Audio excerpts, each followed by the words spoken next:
Bharat Ratna doctor Bhimrao Ambedkar को कोटि कोटि नमन। ये कार्यक्रम डॉक्टर भीमराव अंबेडकर के जीवन पर आधारित है, जहां भारत की जनता के प्रति उनके योगदानों को पूरी सजगता से चित्रित और रेखांकित करने का प्रयास है। कार्यक्रम में दिखाई गई घटनाएं लब्ध प्रतिष्ठ पुस्तकों से ली गई हैं। इस कार्यक्रम के जरिए चैनल की ओर से एक विश्वसनीय, सजग और सकारात्मक प्रयास है कि डॉक्टर बाबा साहेब भीमराव अंबेडकर के जीवन की संघर्ष यात्रा एवं गौरव गाथा पूरे आदर के साथ घर घर पहुंचे और उनके योगदानों से सभी संपूर्णता में परिचित और आह्लादित हों।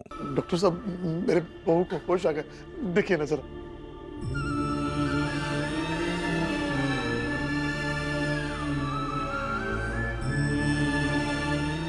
रमा, तुम सांसें ठीक से ले पा रही हो? हाँ। तब ठीक है। कई बार ऐसा होता है कि सांसें ऊपर जाते जाते टूट जाती हैं और कई बार सामान्य भी हो जाती हैं। इनकी सामान्य हो गई हैं।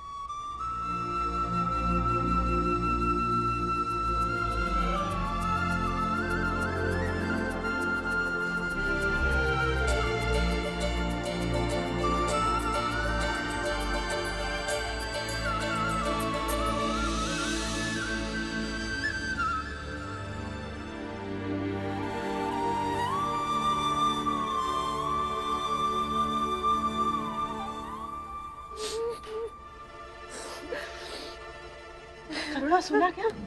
रमा मर गई। रमा जिंदा है।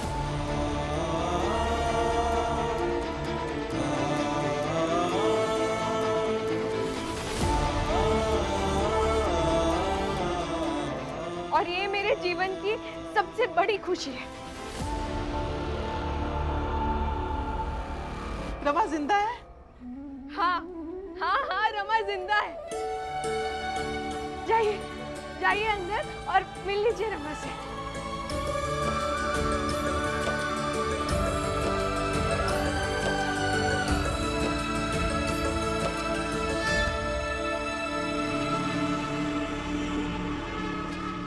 तुझसे ये उम्मीद नहीं थी। जाकर उस भीम और रमा से मिल गई तू? माफ कर दीजिए आई, माफ कर दीजिए मुझे। मैं भूल गई थी कि इस घर में तो वही दोनों लेकर आए थे मुझे। पर जब घर में एक कोना मिल गया तो वो दोनों जो लेकर आए थे उनके एहसानों को भुलाकर घर की जेठानी थी तो उसके हक के बारे में सोचने लगी। फिर मुझे आप मिली और 2, 4, 6 दिन में ही ये समझ आ गया कि जब घर की सास मेरे साथ हो तो देवर और देवरानी की कितनी ही हैसियत होगी। आप मेरी ढाल बन गई और मैं सारी बेशर्मी की हदें पार करती चली गई। बीच में कभी भी रुककर ये नहीं सोचा कि जो भीम रमा मुझे घर में लेकर आए थे मैं उन्हें कितनी पीड़ा देने लगी। आपके साथ मिलकर भीम रमा के खिलाफ षड्यंत्र पे षड्यंत्र करने लगी। और देखिए ना आई, आज उसी रमा ने मेरे पति की जान बचाई, घर दिया, पति बचाया। उसके बाद भी अगर मैं उनकी ना हो पाऊं तो पतित हो जाऊंगी। मैं आई पतित हो जाऊंगी।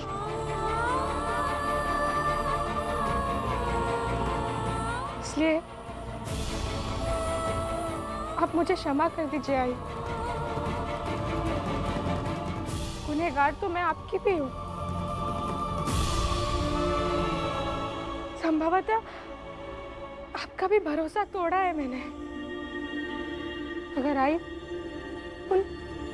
उन दोनों का तो मैंने दिल ही तोड़ दिया।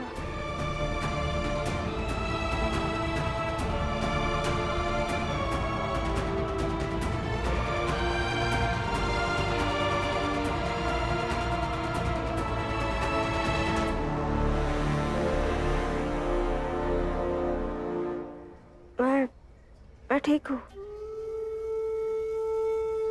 अब ये बिल्कुल ठीक है। बस जख्म थोड़ा गहरा है, उसे भरने में थोड़ा समय लगेगा। दवाइयाँ लेती रहेंगी तो बहुत जल्दी ठीक हो जाएंगी। तो अब हम घर जा सकते हैं क्या? अभी घर क्यों जाना है इतनी जल्दी? आज रहो यहीं पर। कल अगर डॉक्टर साहब बताएंगे तो फिर कल चले जाएंगे। नहीं, चलते हैं ना घर। अपना घर होगा।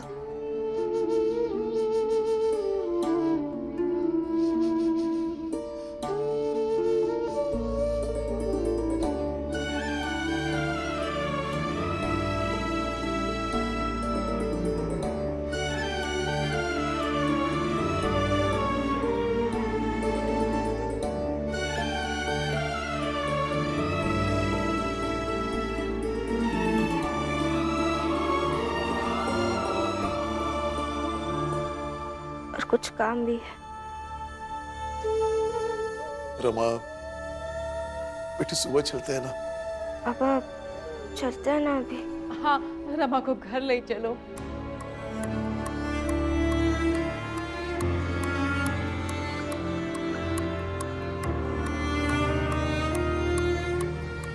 हाँ रमा,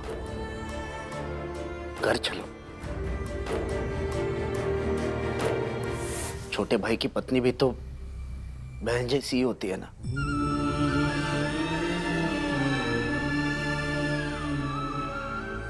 तुम्हें तुम्हारा बड़ा भाई घर लेकर जाएगा।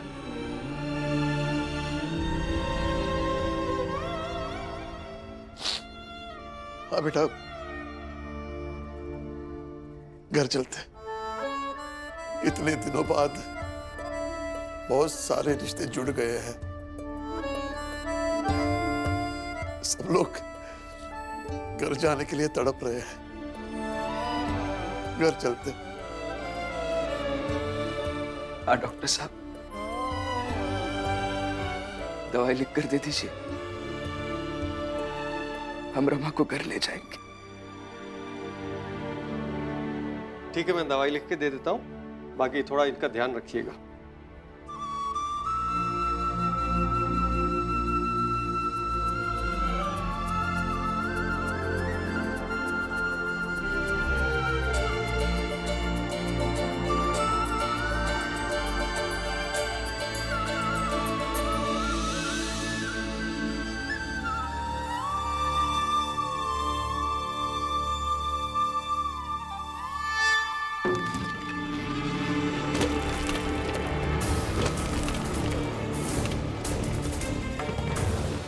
अरे जीजा भाई, कहाँ भावा?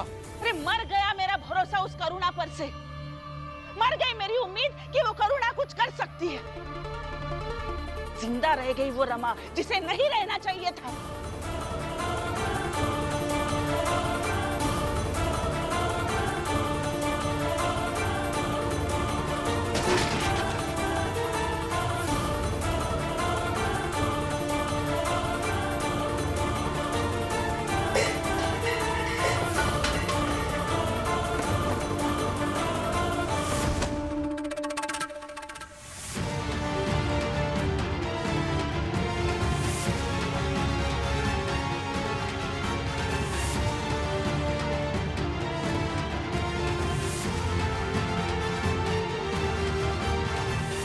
जीजा भाई, सामान बिखेर रही हो, बल्कि तुम्हें यह देखना चाहिए कि सब रिश्ते सिमट रहे हैं। अरे आप सिमटाइए रिश्ते, मैं ठीक हूँ, जैसी हूँ वैसी हूँ।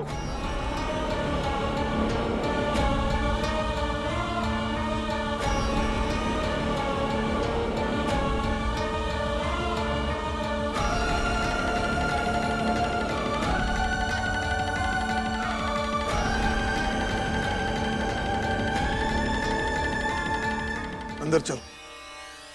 हाथ छोड़िए मेरा। चलो अंदर। हाथ छोड़िए।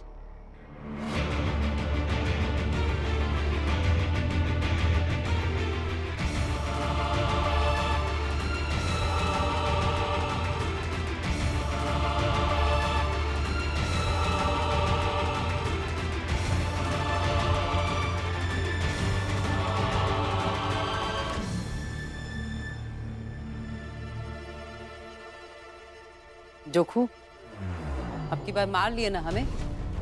अच्छा ही किए जो हमें मारे। कहे कि ई बीच भीम और रमा से दूरी बना के जो पाप किए रहे ना हम, वो कब प्रायश्चित हुई गवा। लेकिन आगे से हम पे हाथ मत उठाना, नहीं तो केस कर देंगे।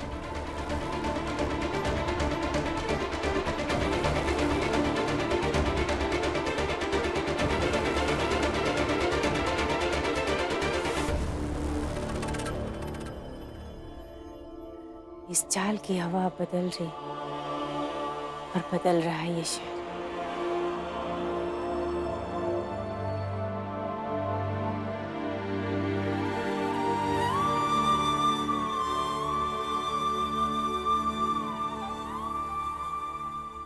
आपने जो जो कहा वो सब सुना मैंने।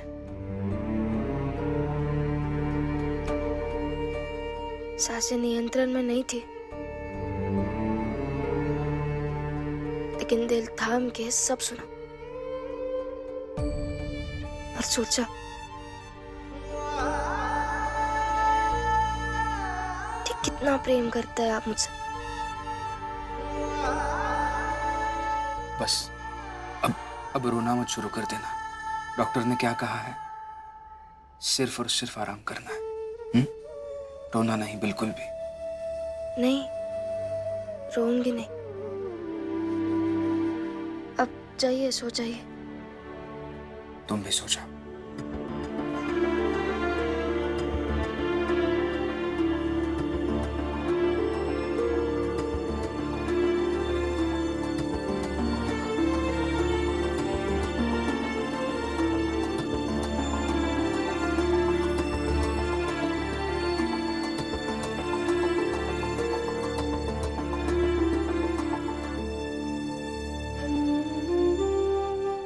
बाबा, मुझे क्षमा कर दीजिए। मुझे मेरी गलती का एहसास हो गया, मगर आप तो अच्छे से जानते हो ना, मैं आपसे, बुआ से, भीम से, रमा से, अपने पूरे परिवार से कितना प्यार करता हूं। फिर भी पता नहीं कैसे बहक गया।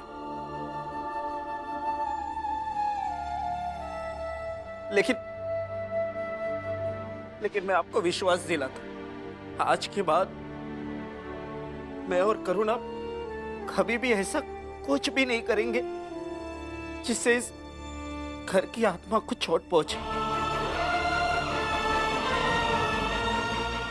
हाँ बाबा, हो सके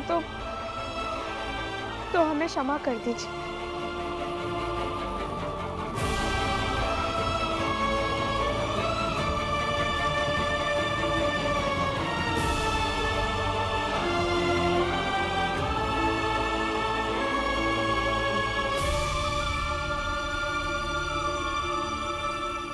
सुबह का भूला अगर शाम को लौट आए तो उसे भूला नहीं कहते।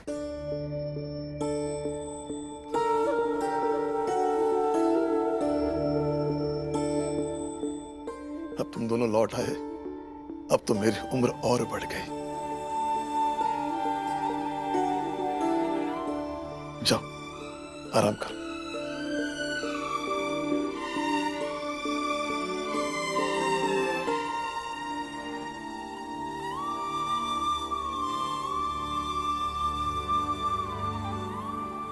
भैया, अब कुछ भी करके जीजाबाई हमें समझने लगे तो हमारी बाकी की जिंदगी सुकून और शांति से भर जाएगी।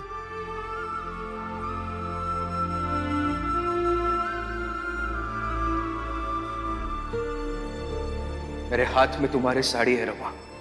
बाहर लोगों ने तुम्हारा पुतला बनाया था, उस पर साड़ी डालकर जला रहे थे और कह रहे थे कि हमारी परंपरा है, ऐसा करने से पुतला वाला व्यक्ति सच में मर जाता है।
रमा,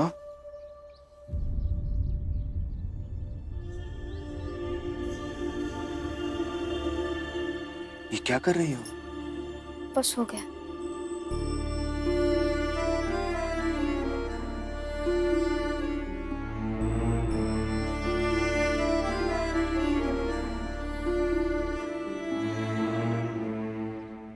लीजिए।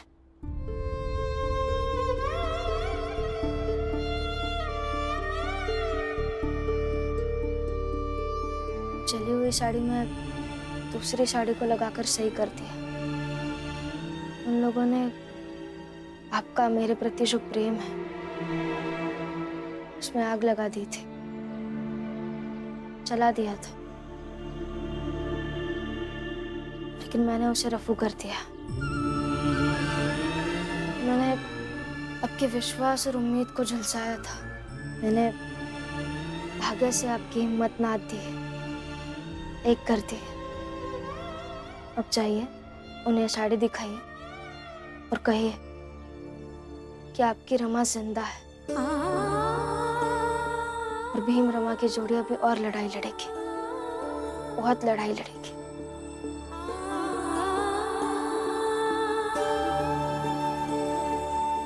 देख क्या रहा है? चाहिए? सुबह सुबह वो लोग चाय की दुकान पर चाय पी रहे होंगे। चाहिए?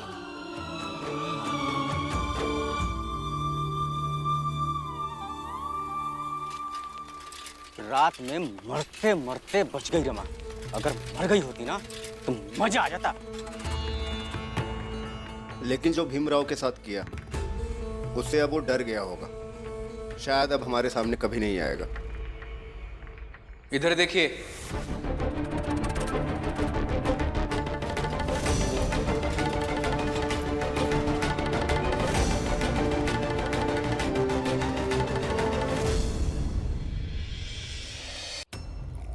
देख लीजिए अच्छे से। ये विश्वास है, मेरी पत्नी रमा के द्वारा दिया गया संदेश है और भीम रमा के रिश्ते की चेतावनी है। आगे से कभी भी मेरे घर के कोई सदस्य या फिर मेरी बिरादरी के कोई सदस्य को मार डालने की कोशिश की, आप में से एक को भी नहीं छोड़ूंगा।